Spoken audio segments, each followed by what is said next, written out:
I got a call this morning from the league, and they're kind of trying to be swift about this. So they're kind of, taking information from all parties, and they'll make a decision. But right now, I don't know the outcome. And then with Dustin May, do you anticipate any sort of pitch limit or innings limit today? Obviously it's all contingent upon, how he's throwing, the stress of certain innings. But I think, 75 to 80 pitches is reasonable. Thank you. Yep.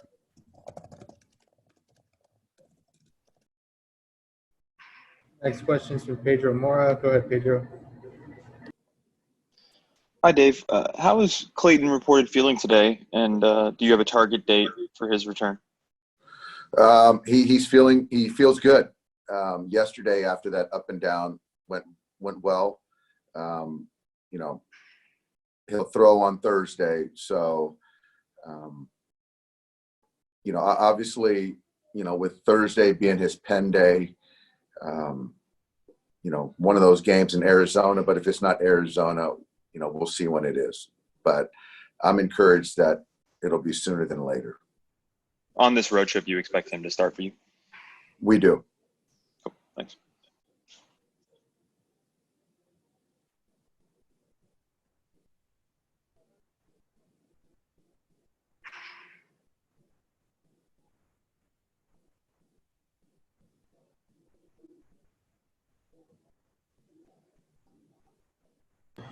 Question from caryosborne. Go ahead, Cary.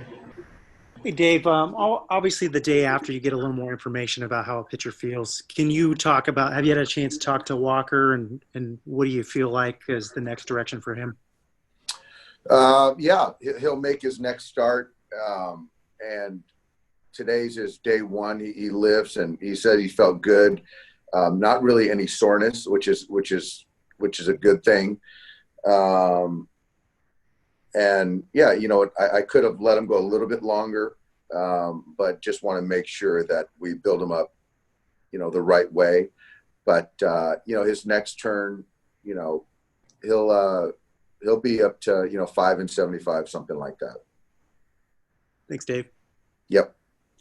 Got a question from Rowan Kavner. Go ahead, Rowan.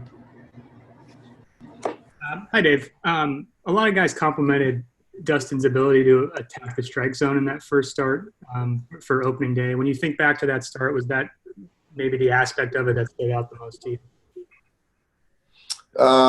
Yeah, I think that Dustin is not going to nibble. That's not part of his DNA. But I just think being on the attack, his command was really good. And that's where any young pitcher, where the stuff could be there, but just the consistency of his command is obviously really important. And so that certainly stood out most. And it's a good lineup. We're seeing a good lineup, heavy right-handed. But, I think Dustin has a mix to really keep these guys at bay. Thanks.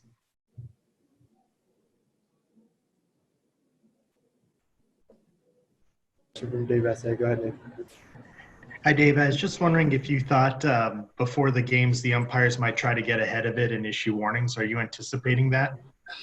There was talk on the call that I had, and I think that it's a possibility, but umpires typically don't like to issue warnings before the game is played because it kind of gets players, pitchers on edge. And even if they are, it's still a judgment. So whether issues or warnings are issued or not, it's still a judgment call if there's clear intent on hitting a player. Okay, thank you. Yep. I have a question from Jorge Castillo. Go ahead, Jorge. Dave, just you mentioned discipline. Did you hear anything from Major League Baseball about just the idea of players being so close together? Anything about that or possible discipline from that? Yeah, they weren't pleased. Baseball right now, we're under a microscope, which we should be. And so us as coaches, myself included, I have to do a better job of making sure guys stay on the bench. And, last night when tempers flared, I try to get out there to kind of keep it at bay and minimize it. But I also got to make sure guys stay on the bench to follow the social distancing protocols. In that regard, is like arguing with umpires or just discussing something with them, is it awkward now, given? It's different in the sense that they gotta try to scramble to get their mask on because they're not wearing masks for the most part, you're trying to keep that close. You're trying to keep your social distance. But if there is something, there's a confrontation. Yeah, I'm wearing my mask, and I think managers across baseball are, and you just got to be mindful of not getting too close, I guess. Thank you. Yeah. I have a question from Eric Steven. Go ahead, Eric. Dave, I'm sorry if I missed this earlier, but do you have a Friday starter? Or is that still to be determined? Still to be determined. We're going to know. We should know here soon. But with the way yesterday went, we have some guys at the satellite camp. We got taxi, got options in the bullpen. So we really not ready to say who it is because we really don't know. Sure. I was just wondering if it is someone from the taxi squad. Not the taxi squad, from the satellite camp. How does that work? I know you have a taxi squad so they can sort of avoid commercial air travel. Do you charter a plane for new guys coming in, or how does that work? I would say if that's the case, that player will have to drive from USC at Los Angeles to Phoenix. Okay, so in other words, if you're going to choose someone from there, they'll probably know today. So that correct. They start driving. Correct. Yep. Great. Thank you. Yep. Question from Bill Plunkett. Go ahead, Bill. Dave, when Clayton threw yesterday, did you go into it planning for him to do another one, or is that a decision that was made after he saw how he felt, how he threw? That was made after we saw how he threw. And what was it about the way it went that made everyone decide to do it again? Yeah, just for him to do his normal 30, 32 pitch warm up pregame, and then to do 10, 15 pitch up and down. And for him to come out of that, we just felt that was a huge positive. And just talking to the medical staff and Mark, for him to now throw just a regular side session bullpen before a start would be the next hurdle. And so we just felt that that's the next thing to do as opposed to just getting him into a game. So that's why we chose not to just start him on Friday. Nothing about the way he threw gave you any reason to be more cautious? No, actually, it was more encouraging, if anything. And no interest in throwing to hitters or a sim game, any of that kind of thing before you get to the game? We just didn't feel that it was long enough that he had been away from that kind of action. So not really necessary. What's your perception or your sense of things as we sit here a couple hours before game time? Did last night release some tensions or increase them? I think it released. This is something that's been built up over the course of 7 months, after kind of the findings. So, yeah, I think it's just sort of kind of released. I think it was unfortunate, but I guess to spin it, it's a good thing that we got out of the way. Nobody was hurt, and we can move on and play baseball.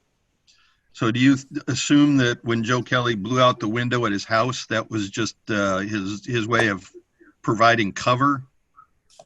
I don't think that Joe is that far ahead of things.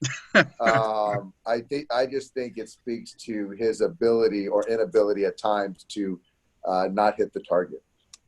Thanks, Dave. Yep. Another question from Jorge Castillo. Go ahead. Dave, did you feel the need to address the team at any point, or will you feel the need to before the game, just to make sure things don't boil over again? I'm going to talk to the guys today briefly about leaving the bench. And I think that, Major League Baseball is really serious about this, as well as they should be. So I've got to reiterate how important it is for guys at any cost to stay on the bench. So are you worried that the Astros will retaliate? I know you mentioned just now you think it's over, but it takes two to decide that it's over. I'm not worried. I don't think they will. If they do, then I believe that the umpires will address it and act accordingly. Thank you. Yep. Another question from, I have a question from Ron Cervenka. Go ahead, Ron. Yeah, Doc, real quick, is Joe Kelly available tonight, or are you going to get out of town without him in there? Joe Kelly is available tonight.